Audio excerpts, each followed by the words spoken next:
Hi guys, welcome back to the channel. In today's video, we're diving into everything coming in Delta Force Season 6.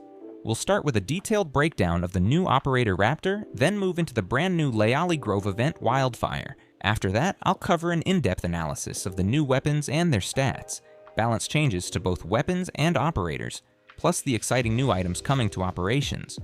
We'll also take a look at the new Red Tier Inspect animations, fresh missions arriving in the prison map, and the long-awaited loot protection system. On the warfare side, I'll be showcasing the new Fault map, fighter jets, and enhancements to Victory Unite mode, along with 5 new game modes including Team Deathmatch, Ground and Air Raid, Knife Fights, and more. Finally, we'll go over all the cosmetics and free rewards you can expect this season. I've added timestamps so you can jump to whichever section interests you the most. Without further delay, let's get right into it. First, let's break down Raptor's skills in detail and see how he actually works in combat. Raptor is joining as the 3rd recon operator in Delta Force, and he brings some powerful scout abilities, but they aren't exactly stealthy, and you'll see why by the end of this video. Let's start with his throwable EMP grenade, and then make our way into his ultimate. The EMP has a 55-second cooldown, and you can carry 2 at a time, with a range of 10 meters. It doesn't deal any damage, but it can disable all enemy electronic skills for 15 seconds. On top of that, it also disables enemy electronic equipment, attachments, and optics. For example, the reticle disappears on a holographic scope, and the laser becomes invisible on weapons. You can still use tactical stance, but your accuracy is reduced during that time. For scopes, there's no accuracy penalty, but hitting shots becomes harder without the red dot in the center. When you're hit by an EMP, you also get shocked for half a second, preventing you from aiming or running, though you can still hip-fire your weapon. It can also destroy nearby electronic gadgets like sonic traps. Next, let's move on to Raptor's tactical gadget, the Silver Wing. This deploys a manually controlled drone that marks enemies within its 90-meter field of view. It has a 1-minute cooldown and a 20-second flight time. The drone moves at 10 meters per second, which is much slower compared to Ularu's loitering ammunition, which moves at 27 meters per second. For comparison, a character sprinting at full speed runs at 7 meters per second, so the drone is only slightly faster. You control the drone with your mouse to steer, pressing W to move forward, space to ascend, and control to descend. Once the drone detects a target, it keeps tagging them even through smoke. The only way to stop it is by shooting it down. It's also quite loud and easily visible in the sky, plus it gives the same detection message you see when Luna scans you.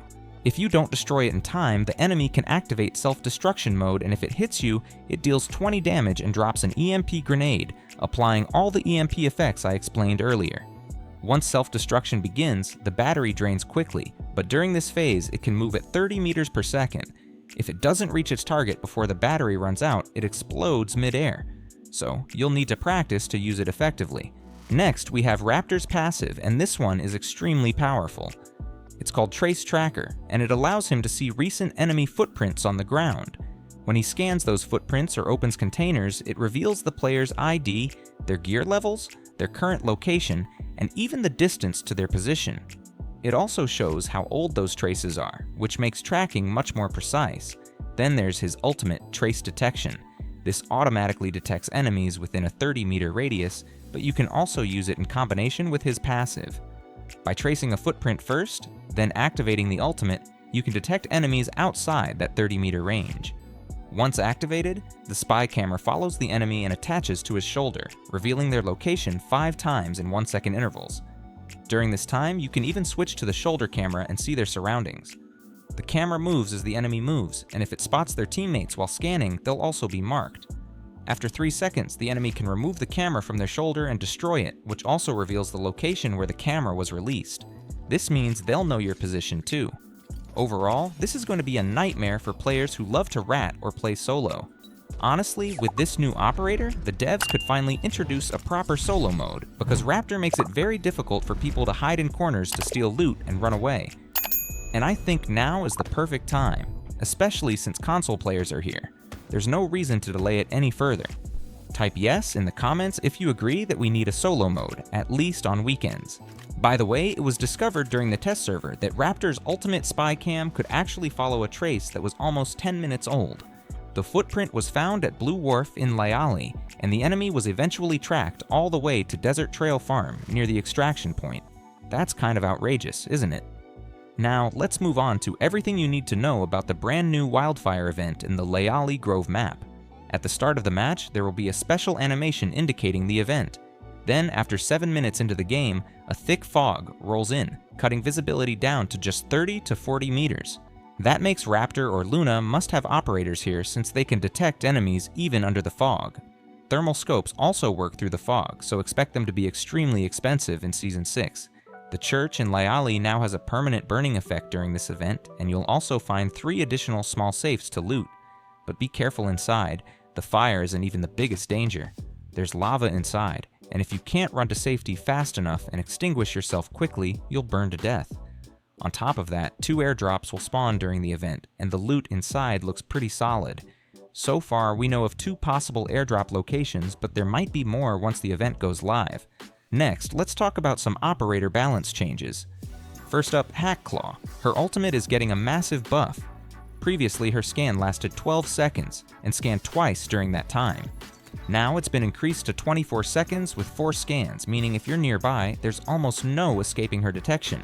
And that's not all. Her data knife will now show a line pointing toward the enemy just like her ultimate does. If 2 enemies are camping behind a door, you'll actually see 2 lines, making her incredibly strong inside buildings.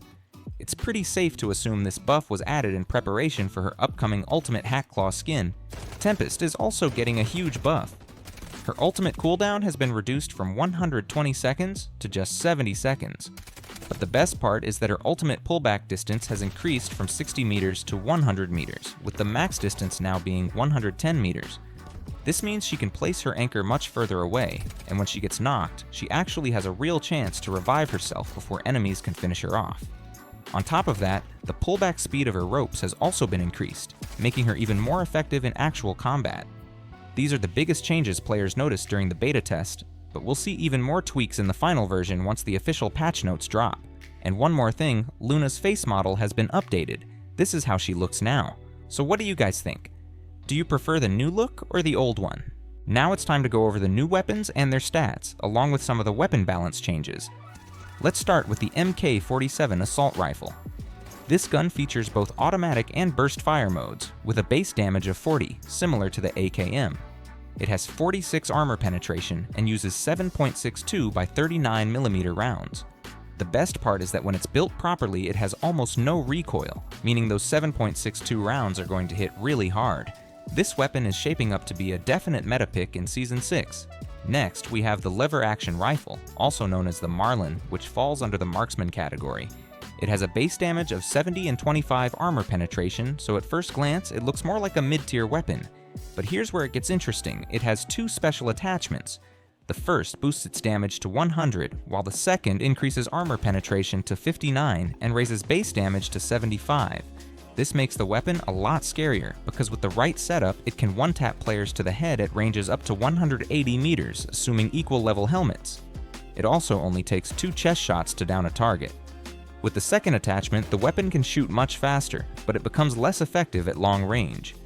That said, don't underestimate it. Within 20 meters, this gun can drop any target with just 2 shots. On top of that, it comes with its own unique scope, making it even more versatile. Next, let's move on to the weapon balance changes. The AS Val is getting a new barrel option that reduces its range by 5 and slightly nerfs its handling and accuracy. However, its base damage increases from 29 to 37. The catch is that with this barrel equipped, the weapon can only fire in burst mode. So it's not the best option unless your aim is really precise. The K437 is getting a new muzzle called the FFC Dual Flow Stopper. Name may not be final. This attachment greatly reduces recoil and improves firing stability. It works somewhat like the Titanium Contest muzzle brake we already have. In addition, there's a new grip for all assault rifles. While it slightly increases recoil and handling, the trade-off is that it unlocks a brand new attachment slot. This grip provides +8 recoil reduction and +4 stability, which massively helps control recoil across the entire AR class. The SR25 is taking a big hit. Its base range has been reduced from 90 meters to 60 meters, which is a significant nerf. However, with the right attachments, it can still reach up to 152 meters. The M250 is getting buffed again.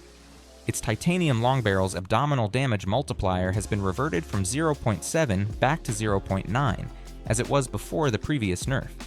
To balance things out, its overall recoil has been reduced by 5 points. The M4 is getting a nice buff as well, with its base damage increasing from 29 to 32. Meanwhile, the SKS is receiving a base damage boost from 44 to 48, probably because it's one of the least used weapons right now. Finally, the QJB is getting a major change to its short barrel, which now comes with reduced trigger delay. With this, you can basically use it like an assault rifle, even when running a large magazine. This might make it even stronger than the M250 in Season 6. Next, we have some brand new items coming in Season 6 along with their in-game look.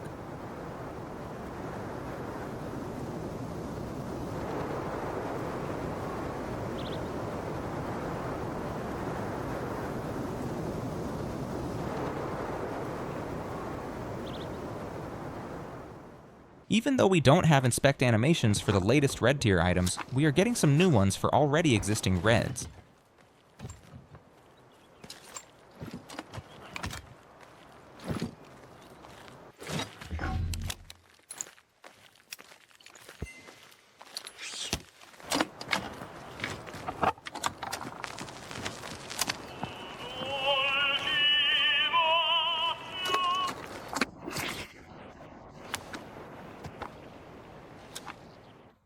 Also, now you can rotate the Heart of Africa while inspecting it to see it from different angles.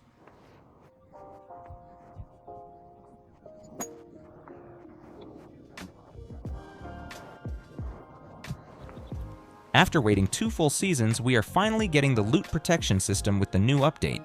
Here's how it works. If you get a kill or assist on an enemy, you'll have permission to open that player's box and loot it as usual. Damage dealt with certain operator skills will also count as an assist. If you didn't contribute to the kill in any way, you won't be able to open the box right away. However, if you revive a teammate, you'll instantly gain access to all of their kill boxes. The system itself can be toggled on or off in the settings, and you can even customize it, turning it on for random teammates while keeping it off for friends. There's more to it as well. If a player hasn't contributed to the kill, they'll either have to wait 120 seconds or until the rightful owner finishes looting. Alternatively, they can request permission from the owner, and if granted, they'll be allowed to loot. The developers have emphasized that this system is still not finalized and will continue to evolve based on community feedback, so our input will play a key role in making it perfect. In addition, we're also getting a brand new feature, the ability to steal other players' missions. High-value missions like Wallbreaker and Zero Dam or Doctor Extraction and Brakesh have always been frustrating if other people grabbed them before you, and there was no way to claim the contract yourself, even if you eliminated the squad running them. With the upcoming update, that's finally changing. Now, if you take out the squad holding the mission, you can pick up the contract from their loot and continue the mission on your own. On top of that, loot is being increased in Space City Hard Mode and Brakesh Hard Mode. It's still unclear whether the global version will receive Brakesh Hard Mode, but we do know that several high-risk areas are getting new high-value safes. At the same time, the minimum gear requirement for both maps is being raised. 550,000 for Brakesh and 600,000 for Space City. Normal modes remain unchanged, still requiring a 187,500 gear value for entry. In addition, a brand new gear ticket tier called Special is being introduced, which carries a 780,000 gear value. With this ticket, players can access any hard difficulty map, including the highly challenging Tide Prison. And also, the Elite Gear ticket value has also been increased to 550,000 with some enhancements to loadouts. Next, we need to talk about the new Warden Ghroth coming to the prison, along with the brand new missions tied to him. You've probably already seen the Warden's trailer, so I won't dive too much into his background, but the real focus here is the 2 new high-value missions that come with him. Raven is essentially a prisoner under the Warden, and the Warden's role is to protect the prison by keeping him locked up. As GTI operatives, however, our objective is to eliminate both of them, and to make that possible, we get to pick a side. You can ally with the Warden to help him kill Raven, or side with Raven to take down the Warden. But here's the twist. Once one is defeated, your ally immediately turns against you. For example, if you choose the Warden's side, all prison guards will temporarily become your allies, helping you fight Raven. But as soon as Raven is down, the Warden turns hostile and unleashes his massive health pool on you. The smart move is to let him take as much damage as possible while fighting Raven, making your job easier afterward. The same logic applies if you side with Raven instead. Each mission rewards 80,000 alloys upon completion, and siding with Raven also gives you a chance to earn the rare Tears of Ocean. But make no mistake, these are high-risk missions. The biggest danger isn't just the boss you're fighting, but the likelihood of being third-partied by another squad while in the middle of the chaos. I'll be breaking down these missions further and showcasing the full details once the global test version goes live on the 16th. Finally, we have a complete overhaul of seasonal missions, drastically improving the overall experience of earning the 3x3 safe container. In past seasons, players often complained about getting stuck on a single difficult mission for too long, not being able to unlock new ones without completing the old, or everyone rushing the same missions at the start of the season, making them unnecessarily hard. On top of that, the toughest missions were usually placed at the very end, and mission randomness often felt poorly aligned. To address all of these pain points, the new system gives players the ability to choose the missions they want. Seasonal missions are now divided into 3 categories: Action, Collector, and Destiny.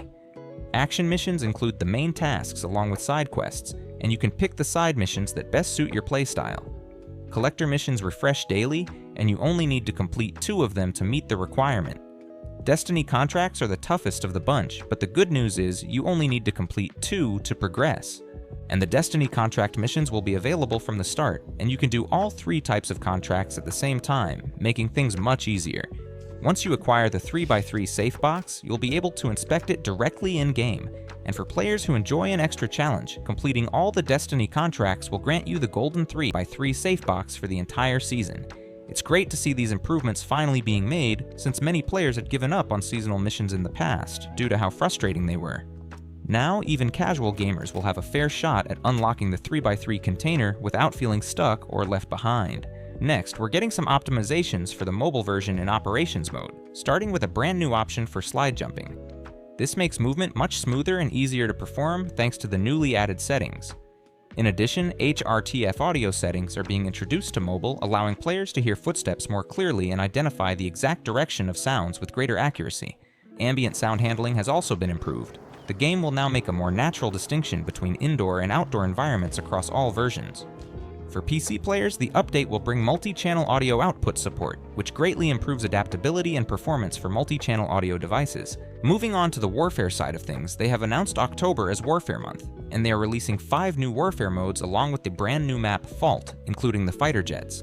The jet we are getting is the F-35B, renamed as the F-45A, and I've already shared gameplay footage on the channel for you to check out. Next, we have the new Warfare map Fault, and it isn't that large as it only has 3 objective points in attack and defense mode, and I've also shared full gameplay on that as well. As for game modes, we are getting Team Deathmatch, which is an 8 vs 8 fight where the first team to reach 100 kills wins, and you can even drop a guided missile for just 6,000 points, but no vehicles are allowed in this mode. Then we have Knife Only mode, where you battle 8 more players with melee combat, and the first team to get 100 eliminations secures the win. But you can use operator skills and gadgets. Next is Ground and Air Raid, where you can take on dogfights as much as you want in a King of the Hill style match, currently available on Fault, Cyclone, and Ascension. We are also getting a Luna Only mode where people have to fight using only compound bows. They also mentioned the addition of a Sniper Only mode and a Pistol Only mode, which we can expect to see in the next season.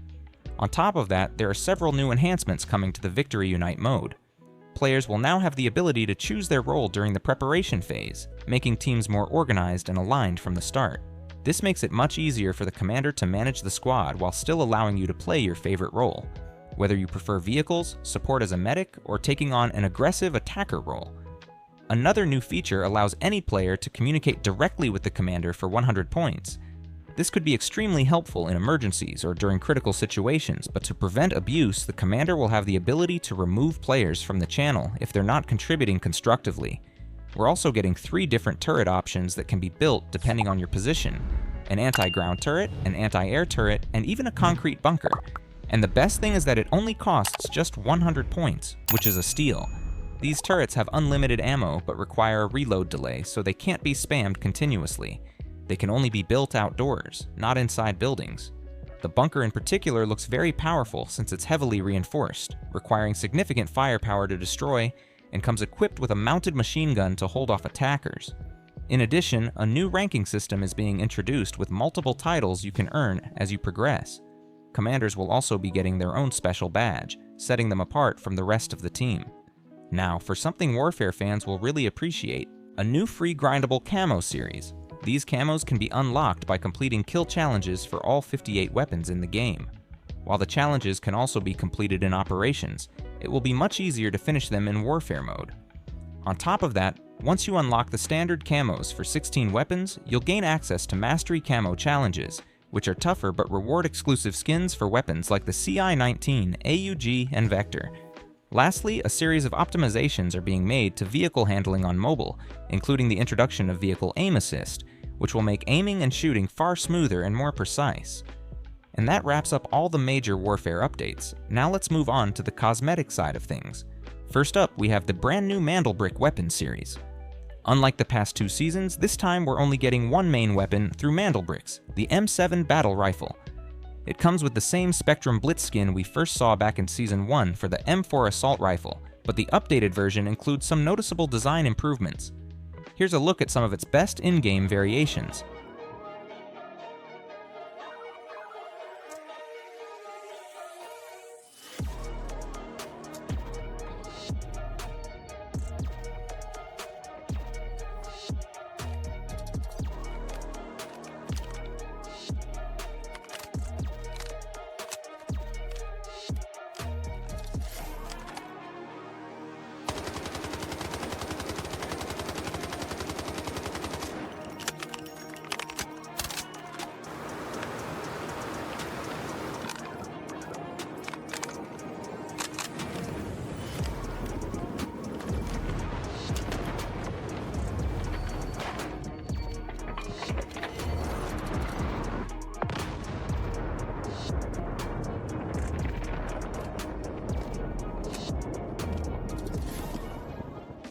Next, the long-awaited Arknights collab. Ultimate skin for Hackclaw will officially release on September 26th for the global version, with the Chinese version getting it 1 week earlier on September 19th.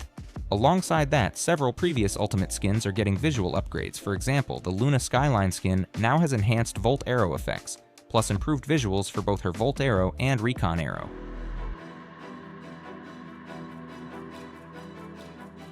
Zoya's Ultimate skin is also receiving a big refresh.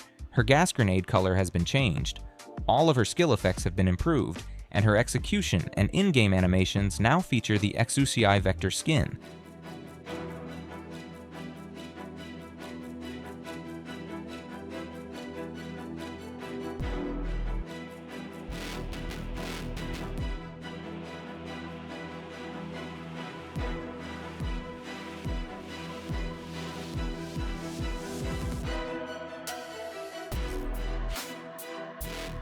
On top of that, the Hackclaw Inky Reflection skin is being updated with improved trail effects for her data knife and signal decoder, along with upgraded VFX.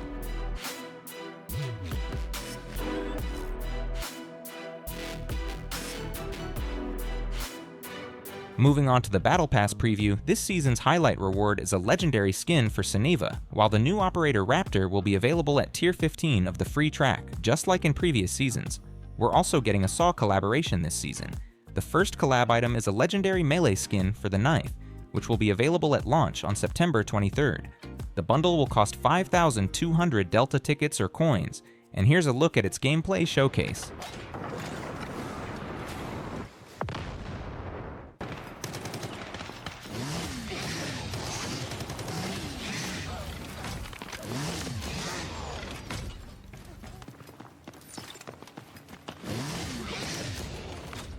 Later in the season, at the end of October, we'll also be getting a Saw collab Operator skin, a legendary character skin possibly for D-Wolf.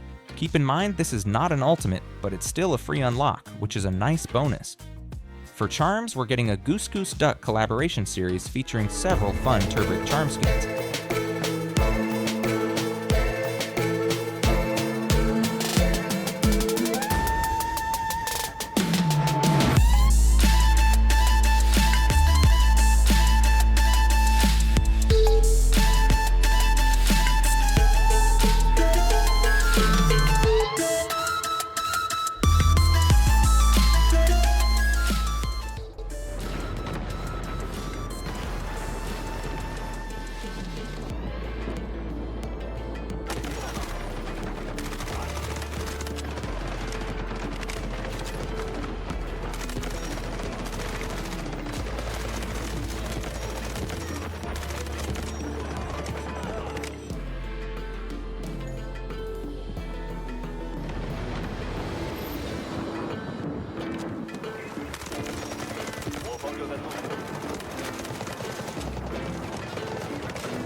There's also another Goose Duck collab bundle coming through an event called Strange Eggs, which will be free to claim and includes weapon appearances for the Ash 12, QJB201, and QCQ171. And that's everything confirmed for Season 6 from the recent Chinese livestream. Do note that there are a few exclusive anniversary events for the Chinese version, including one that rewards 3,900 free Delta tickets. That's because the Chinese one-year anniversary was on August 26th. For the global release, our own anniversary celebration will arrive next season, as the global launch was on December 5th. Thank you so much for watching until the end. This video took me over 20 hours to create, including all the translation work that went into it, so I really appreciate all the support you can give on this one. Until next time, take care and happy gaming.